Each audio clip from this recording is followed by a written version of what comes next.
I'm Mike Vardy. Meal planning is important because it prevents us from being a disappointed wreck when dinner time comes around and we have no clue what to make, or even if we have the ingredients to make the meal. It's a time and a money saver, but most importantly, it frees up valuable brain space. Creating a meal plan prepares us for the week to come and gives us peace of mind that we're organized and can feed ourselves and our family. That's why I do it, and that's why Plan to Eat helps me do it. Your subscription includes access to the Plan to Eat website and fully featured mobile apps on iOS and Android. And Plan to Eat gives you the tools to clip and organize recipes from any website, the ones your family loves and that fit your dietary preferences and needs. And you can create a meal plan around your schedule. Then what happens is the Plan to Eat software automatically creates an organized shopping list based on your plan. So sign up for your free trial at plantoeat.com/timecrafting. That's plantoeat.com/timecrafting. The coupon will be automatically applied to your account and can be used when you're ready to subscribe. It's valid for new customers only. Give Plan to Eat a try today. And this is the Productivityist Podcast.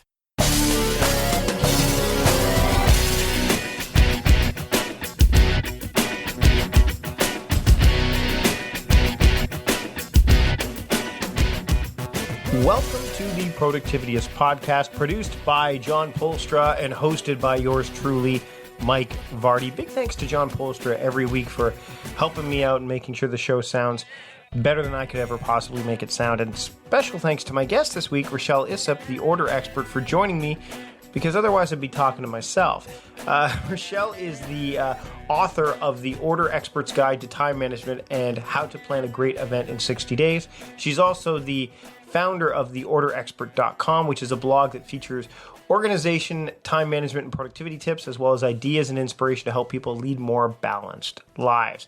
She's also a consultant, and we talk about how she deals with her clients. I talk about a little bit about how I deal with my clients. We talk about the idea of momentum. We talk about the intersection of practical methods and ways to get things done. So the reviewing of tasks and projects, for example, the patience. Patience is something we really haven't touched on in past episodes, that has to be present for you to accomplish goals, and a whole bunch of other things. So let's just dive into that conversation with the order expert, Rashelle Isip, here on the Productivityist Podcast. Enjoy. I'd like to welcome Rashelle Isip to the Productivityist Podcast. Rashelle, thanks for joining me this week. Thanks for having me, Mike. So you are the order expert. Which is interesting because we're gonna have the chaos expert on next week. No, I'm just kidding. So you've been, how long have you been into the idea of just and I love the idea of order because it's kind of like the term productivity, in that people have this assumption that productivity means doing as much as possible in a short amount of time as possible. Being productive. That's what they're I'm not gonna say uninformed, but it's kind of like their identification of what that word means.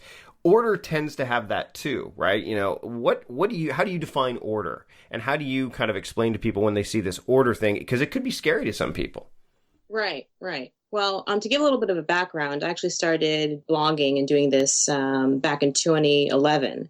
So I've been at it a while. Mm-hmm.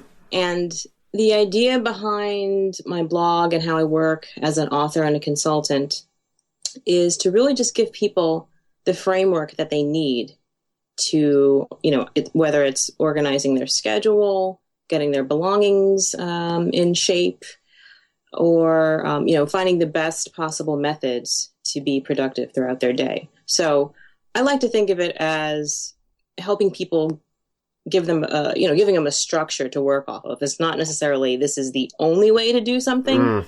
It's more of a, here's one way of doing it.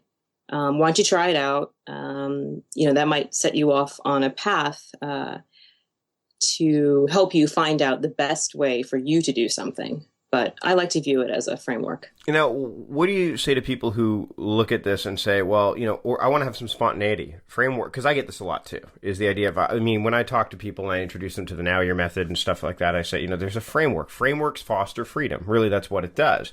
And, right. And a lot of people will say, yeah, but, it just seems too structured. I want to be more spontaneous.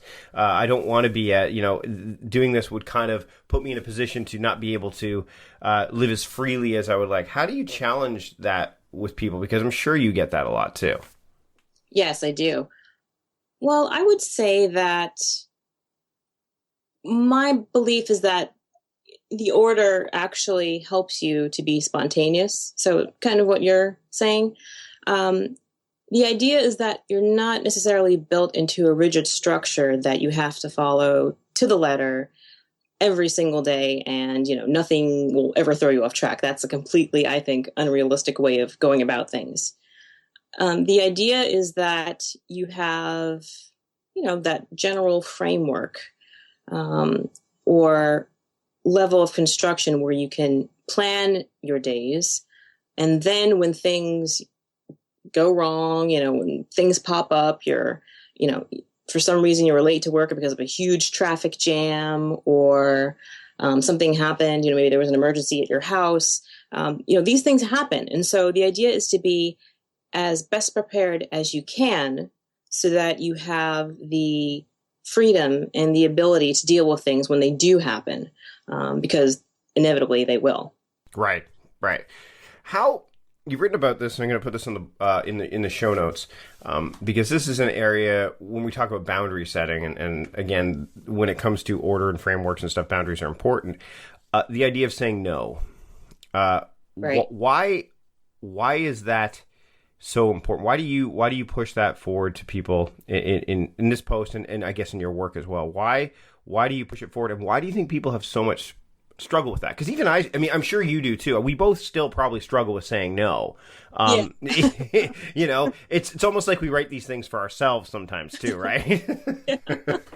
Yeah. Well, I think the thing that people most struggle with is that when you hear the word no, it's like a cutoff. If someone asks you, "Oh, could you do this for me?" and you say no, I mean, where does that leave you? You just said no. So it's kind of a breaker in the continuation of let's say your day.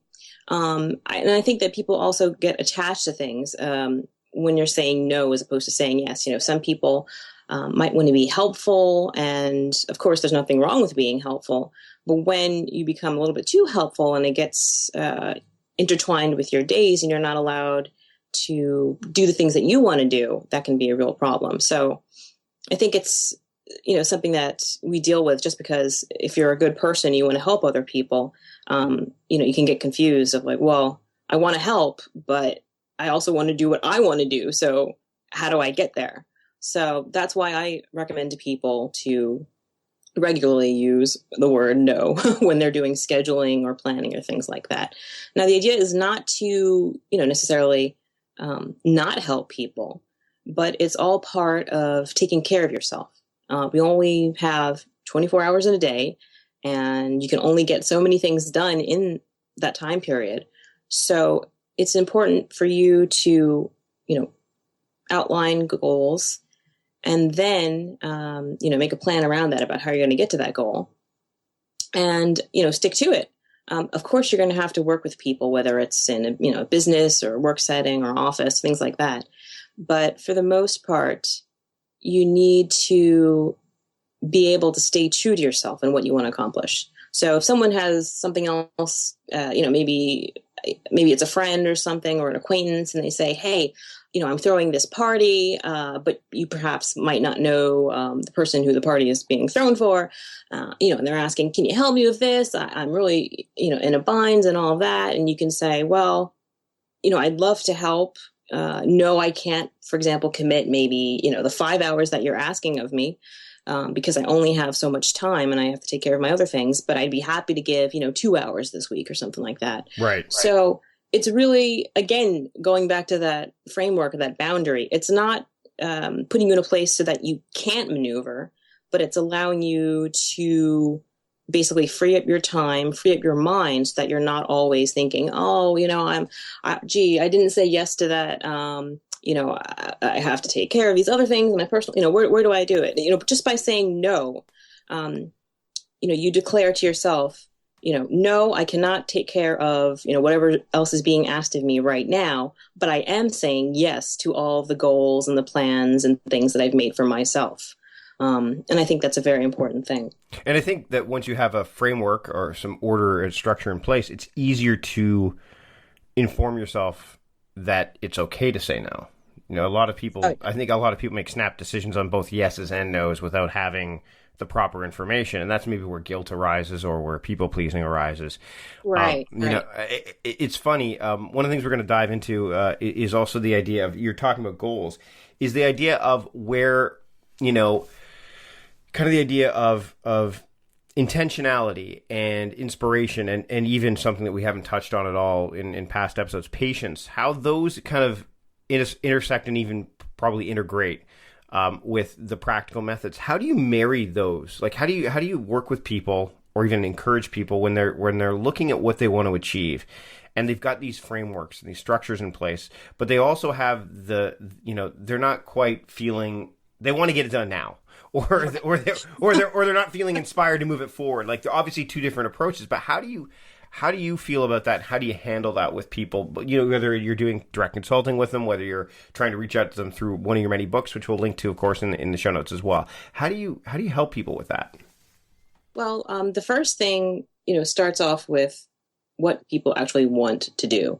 It's not something that's, put on them by their family or friends, or even, in a professional capacity, but it is really what's coming straight from their heart, what they truly want to accomplish. And I think people need to have that, little bit of, well, not a little bit, a lot of passion actually, for it, because otherwise you won't continue on the work. You can wish, all you want on something, but if you don't have that driving desire, it'll be really hard for you to get there. So I like to tell people, okay, you have an idea, a goal, what is it? But let's get to the real reason of why you want to get there. So a common thing that I deal with is people saying, well, I need to be more organized. It's just everything is chaotic in the house. I feel pulled in so many different directions. I'm unbalanced. I need some sort of focus and structure. I just need to feel better, and a common place in the house, that gets a bit, disorganized or chaotic can be the closet, let's say. Mm-hmm. It's a closed closet. So, if I'm working with someone, I'll say, okay, so you want to organize your closet. Well, why do you want to organize your closet? And they'll say, well, it's just a mess. I need it organized. That's a good start, but I like to dive a little bit deeper and find out the reasons of why being organized or why having this closet in order will help them with their goals. So, I'll have a conversation with them, and then I might find out that, they're always running late to work because it's tough for them to put together outfits in the morning, or they can never find what they like to wear or what fits. So, I work with them and drill down and figure out exactly what it is that's driving them. And what this feeling is of why they want to do, this organization. So, common things will be, I really want to get organized because I'm just tired of, stomping over everything in the closet. Everything is like on the ground. It's, in the drawers. It's on the hangers. I just, want to be able to look at it and just not feel overwhelmed. So that might be, one goal. Another thing would be, I just want to be able to, find my favorite sweater without wasting 15 minutes looking for it. Or just, again, being able to put together an outfit in record time so that you're not wasting more time during your day and, throwing everything else out of whack. Right. So it's really going through to like the desire. What is the outcome that you want to see? What will it feel like when you finally get to that point? And so once they can see that and pull it out and feel it, they start getting excited, even more so. And they're like, wow, I really want to get this done. I feel great. I'm ready. Let's do it. So, that's the first step, finding out what what the pain point is, what their goal is, and then getting them to that feeling or that inspiration of what it will feel like when they finally reach their goal. And how do you make it so that, again, bringing patience back into the equation, because this is what I find people struggle with, yes, is that they want to do it. And so, they want to learn, and I'll take it from the productivity slant as opposed to the organizational one. Although, definitely, there's some parallels. Earlier this year, I was at the National Association of Professional Organizers Conference in Atlanta, and there are definitely some strong parallels between physical organization and kind of mental organization. Yes. So I've done coaching with people, and I've helped people out, or I'll get comments, and they'll say, okay, I'm using this tool, and it's not, I've started to use it and it's not working for me yet, so I'm stopping. You know, like I haven't, you know, I've taken your method or I've taken your approach and put it in there, but it's not happening as quickly as I want. So I just stopped. Like old mindsets, old habits take hold. How do you keep people, how do you, you know, kind of foster their patience, or at least make sure they pay attention to it, and then also give them kind of that, the little, I guess, the small wins along the way so that they feel they're making measured progress, both quantitatively and qualitatively? Right. Well, I know it's not the same for every single person either. Yeah. Well, I guess in general, the idea of fostering the patients is telling them and making sure that they understand that being more organized, you know, whether it's at home or on the job or at school, it's not a quick fix. You know, it's not something that you do once and that's it. It's an ongoing process, just like productivity. You know, we don't necessarily live in vacuums, so everything that we do in our lives affects, you know, our ability to either organize physical things or organize our appointments and our schedule. So it's really important to understand, you know, for people to understand that this is really like a long-term thing.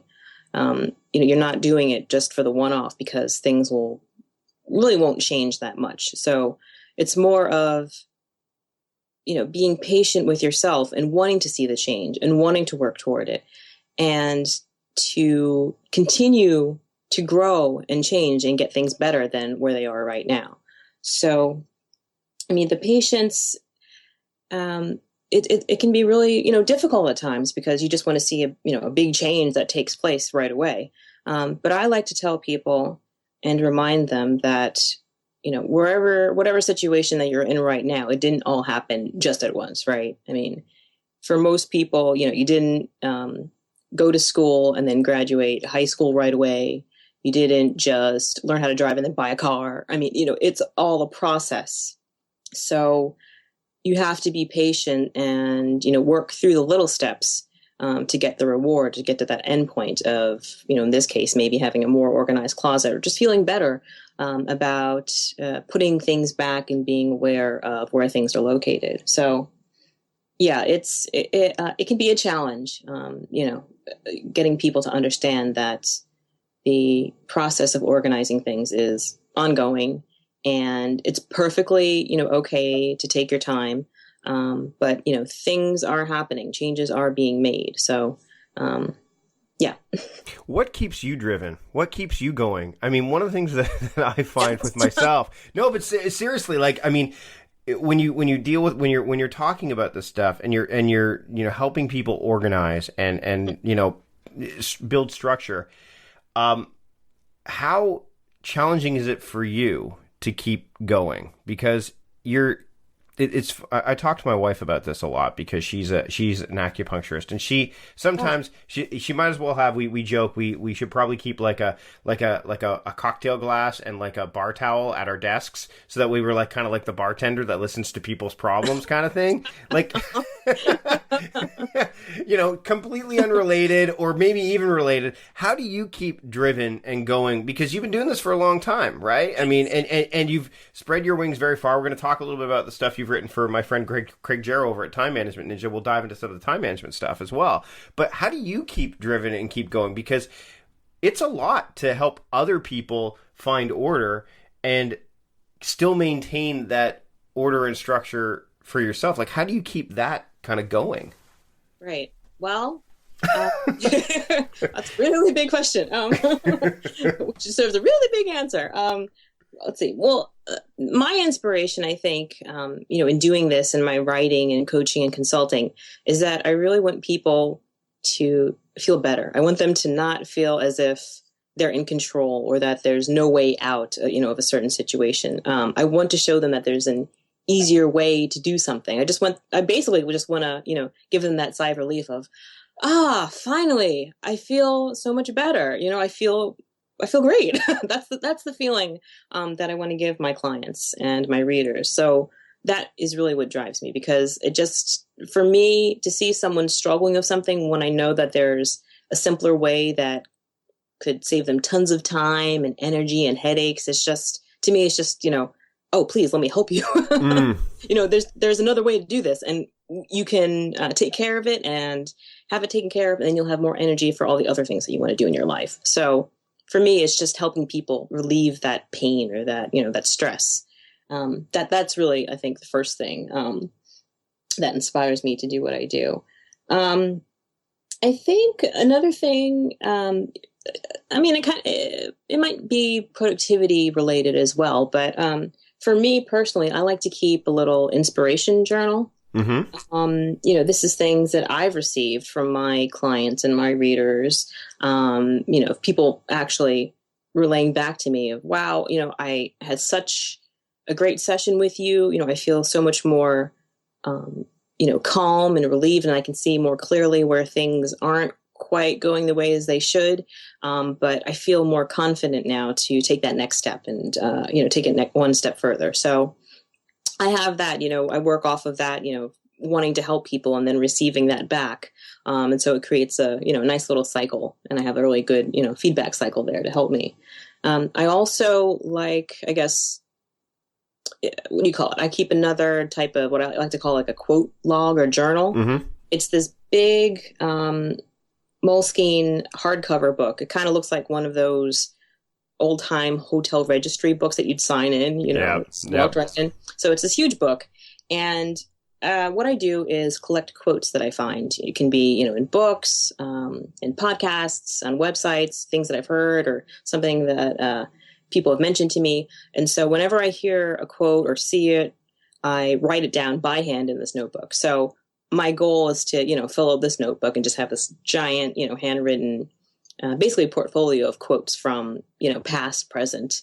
And it's really nice just to go back and, look at these quotes and say, yeah, I needed that today. I needed a little bit of boost there to feel a little bit more inspired or positive about something. So that's something that I like to do personally. I feel it's very relaxing because you actually have to take the time to sit down and write the quotes out by hand as opposed to just typing them. And it's fun to see all of your hard work come together, and you're writing page upon page upon page. So it's a nice little project that I have going. Let's dive a little bit into the time management stuff now. I definitely want to get back to some of this stuff too, because I think that having, I think the idea of physical space and mental space is something I want to get to as well. But you wrote a piece for Craig Jarrow. And by the way, I'm gonna you've got a journaling piece in your blog that I'm gonna link to as well to kind of cover a little bit about what you just discussed about journaling, because I journal too. I think it's that review, it's that reflection for me. I think it's a big deal. So you've written a piece about the five smart ways to stay on schedule, and you've written a bunch of stuff all across the web, but I want to focus particularly on this, even for Lifehack, my old stomping grounds. Yeah. So let's dive into the idea of kind of physical and mental organization as we get close to wrapping up here. As I said earlier, I went to a conference where it was professional organizers, so more initially designed with the idea of physical space in mind. In fact, the expo floor was a lot of organizational tools for physical stuff. Now you do both of these things, right? You help people with physical as well as mental. Where do you find that?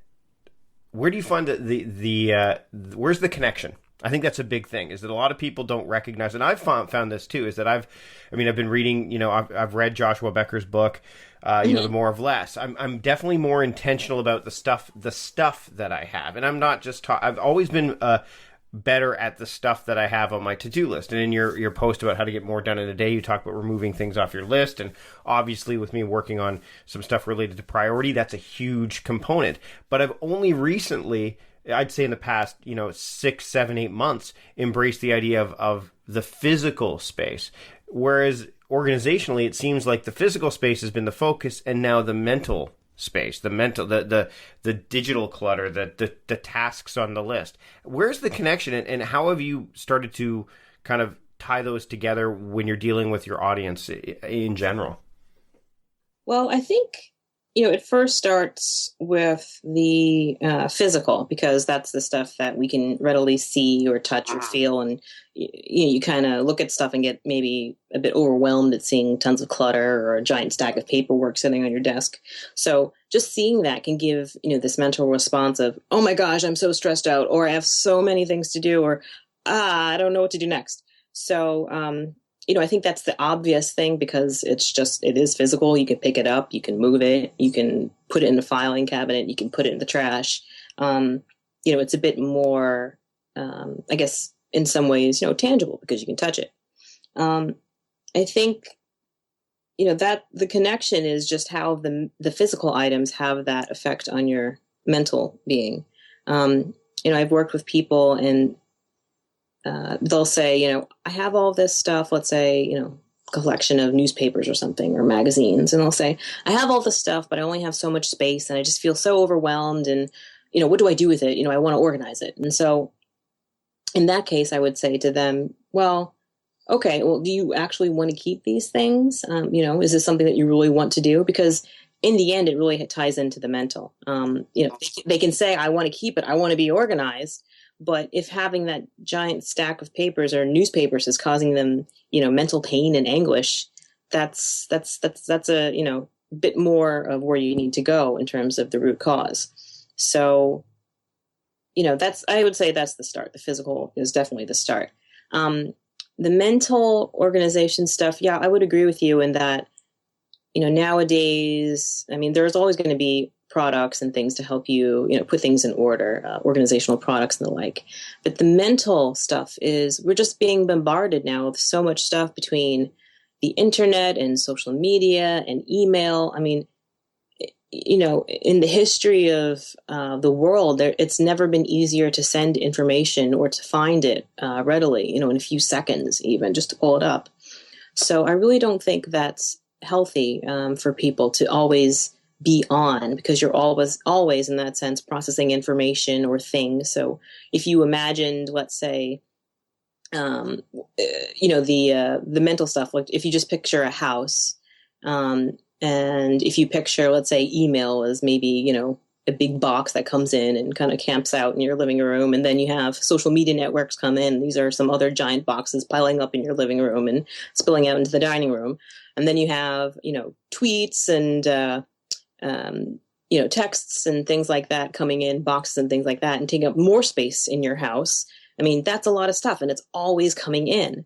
So if you look at it that way, we're always being bombarded by this mental stuff, this mental clutter, and we're not taking the time to actually address it, first off, to stop the flow of it, and then to clean it out, because, your mind really wasn't designed to take all of that in all of the time. It's not healthy. So, there really is a strong connection. And I think for the work, the things that I do is to help people realize that all the things that we have, whether it's, the digital technology, whether it's an app or a digital device or a social media service or email, they're all tools. And I think it's important for people to realize that, because I think there's a tendency to think of, well, if I have email is the one thing that I must do today. And that's not really the case. Email is a tool. I like to, say to people, well, look at it this way. If you were a carpenter, would you take out a hammer and place it on the table and stare at it all day? No, you'd pick up the hammer, you'd use it to, hammer in nails, then you'd put it aside, maybe get, a plane and use that, or a ruler or some other tool to help you build whatever it is you were going to build. You wouldn't just sit there staring at the tool or looking at it all day. That's not very helpful in helping you do everything else. So I like to tell, my clients and my readers and remind them that all of these things that we have available to us are great and they can help us get things done. But they're not meant for us to, live by. They're there to help us do things better. So, dip in, take what you need, and then, get out. Right. I regularly stress this to people on my blog about email. It's like, email is a tool. You use it to send messages. That's what it was designed for. It was not meant for you to sit there and look at it all day long so that you couldn't do the other things that you need to do in your job. Get in, look at your emails. When you're finished, close it out and do what else you need to do. And you can always come back. That's what email's for. So I think, to train people to realize that, just because you don't necessarily see it in the sense of, physical items like physical clutter or the like, you do need to do a bit of mental decluttering and, again, putting together that boundary of, wait a minute, there's just too much information coming in. I need to stop it. I need to, take inventory of what I have, how I can use it, and then move on from there. I think it's, it's all connected because, that's who we are. We're both. We're both minds. Yeah. We're both. Yeah. Yeah. Well, Rashelle, this has been an awesome conversation. Of course, Patreon supporters got to hear a little bit more of it. And if you want to be a Patreon supporter, I'll share with you how to do that after we're done wrapping up here. But Rashelle, thanks so much for joining me. Where can people find you and your work online? Sure. They can visit my blog. It's The Order Expert, and we're at theorderexpert.com. I'm also on Twitter, Facebook, Pinterest, Google+, Instagram, and YouTube. And yeah, people can check out the site and see more about my blog posts and some of the other work that I've done. Awesome. Thanks again for joining me, Rashelle. I really appreciate it. Thank you very much, Mike. It was a pleasure. Big thanks to Rashelle Isip for joining me this week on the show. Of course, you can find out all the stuff we talked about, at least the links that we talked about and mentioned, in the show notes. Big thanks to John Polstra once again for producing the show. And if you liked the show and you want to share it with others, social media is a great place to do that, but also giving it a rating and review in iTunes or wherever you listen to your podcasts, that will also be a big, big help. And finally, if you want to hear even more content, not just with this episode, but every other episode we've produced before and in the future. That's right, we're producing in the future now, as well as bonus content and a whole bunch of other things, as well as some perks that you can get. You can become a Patreon supporter of the podcast. Head over to patreon.com/Productivityist to get more information on that. That's it for this week. I am Mike Vardy, your host and founder of Productivityist, reminding you to stop guessing and start going.